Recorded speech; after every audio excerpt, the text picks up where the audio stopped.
গিরিধারী কিচেনে সবাইকে নমস্কার। আজ আমি ভগবানের জন্য লাউ ডাল বানিয়েছি। তো আমি সবগুলো দিই না, যা যা বানাই তো সবগুলো দিতে একটু কষ্টই হয়, ওই জন্য শুধু লাউ ডালটাই আজকে দেখালাম।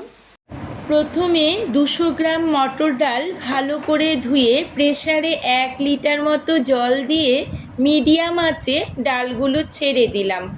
তাতে 1.5 চামচ লবণ আর একটু তেল দিয়ে ঢাকনা লাগিয়ে 3টে সিটি মেরে নিলাম।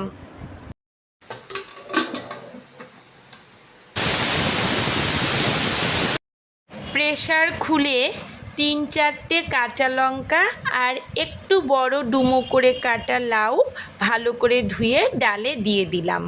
এখন কিন্তু ঢাকনা ছাড়াই লাউ সেদ্ধ করে নিলাম।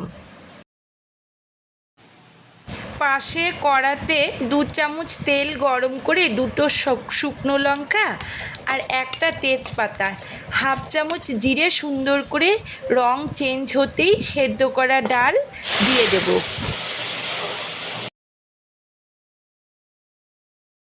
তাতে 1 চামচ চিনি আর 1/2 চামচ আদা বাটা দিয়ে 3 মিনিট ফুটিয়ে নামানোর আগে ধনেপাতা আর 2 চামচ ঘি দিয়েই রেডি হয়ে গেল আমাদের লাউ ডাল।